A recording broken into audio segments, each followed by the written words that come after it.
Kalau saya lihat yang sekarang sering terjadi adalah keterlambatan bicara bahasa ekspresi.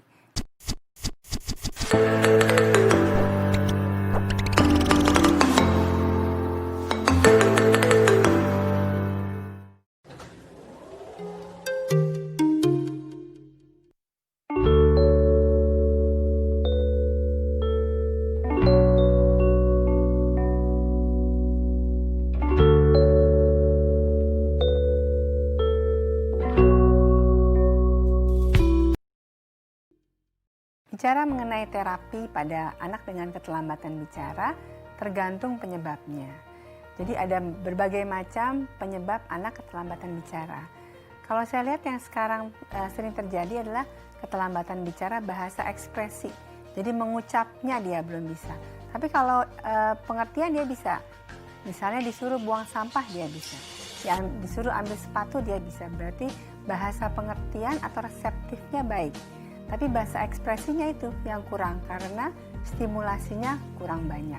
Jadi kalau kita lihat tayangan di TV ya, dia mengerti, oh itu film itu lagi apa. Tapi begitu dia mengucapkan, itu yang terkendala. Nah, bagaimana peran terapi ini? Terapi ini digunakan bila anak sudah mengalami keterlambatan bicara. Tadi batasannya 2 tahun. Biasanya 2 tahun kita anjurkan untuk terapi. Nah, ada 2 jenis terapi tadi yang disampaikan, terapi bicara dan sensori integrasi. Ini 2 terapi yang berbeda, manfaatnya juga berbeda, ya. Terapi bicara ini untuk mengoptimalkan perkembangan bicara. Jadi yang melakukan adalah terapis khusus untuk bicara, ya. Yang kedua adalah sensori integrasi. Ini tujuannya supaya anaknya fokus, lebih diem, ya. Kalau disuruh nurut, kalau dipanggil nengok. Nah itu dilakukan dulu terapi sensori integrasi. Jadi pilihan terapinya tergantung kasus anaknya. Nggak seluruh kasus anak dengan keterlambatan bicara harus sensori integrasi. Atau ada yang kombinasi, atau ada yang sensori integrasi dahulu. Jadi biasanya itu yang memutuskan adalah dokter, ya, untuk menentukan terapi apa yang diperlukan anak tersebut, ya. Setelah itu nanti kita pantau bagaimana kemajuannya.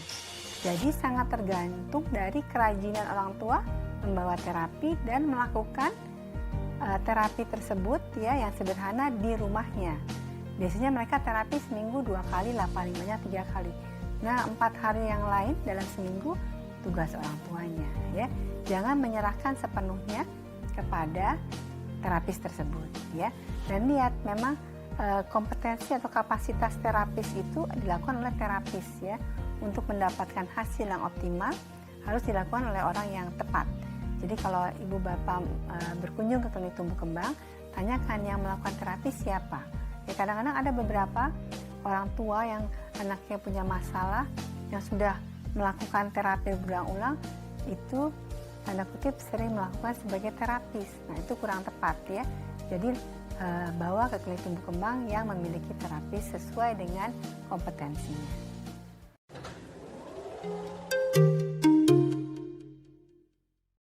Untuk meningkatkan kemampuan seorang anak belajar bicara lebih baik, ada satu lagi caranya, ya. Biasanya saya selalu menanyakan bagaimana pola makan anak tersebut, ya. Karena kalau kita perhatikan, bicara itu menggunakan organ-organ di rongga mulut, ya. Ada lidah, ada bibir, ada otot-otot di pipi, ya. Kalau anak yang tidak bisa mengunyah, ya, belum bisa meniup, biasanya mengalami keterlambatan bicara karena organnya tidak optimal, ya. Jadi biasakan anak itu untuk mengunyah. Kalau kita lihat anak kapan sih mengunyah, ya? Biasanya 1 tahun ke atas sudah belajar makan makanan yang harus dikunyah. Kalau anak makannya baik, katanya cepat.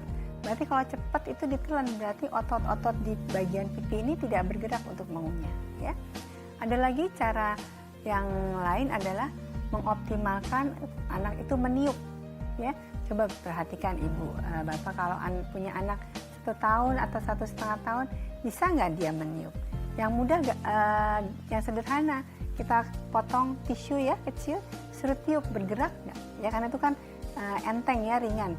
Jadi harusnya cepat ditiup. Atau kita berikan tisu di depannya, suruh meniup, ya, akan seperti terayun tisu tersebut, ya.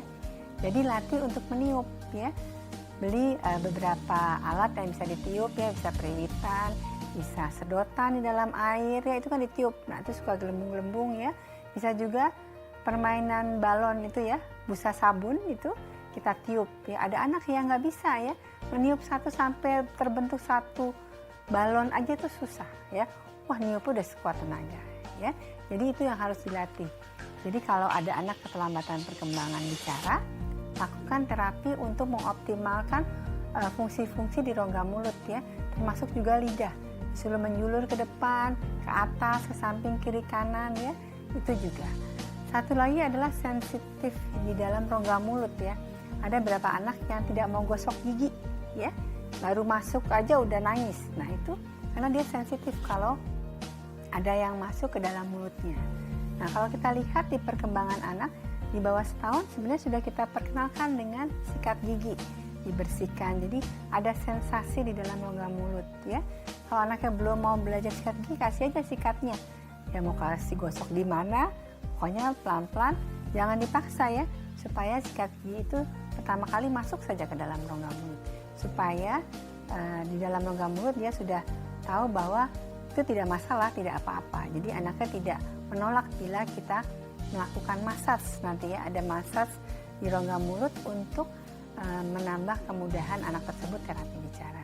Respon orang tua atau pengasuhnya begitu berlebihan, jadi anaknya, wah ini saya salah nih ya.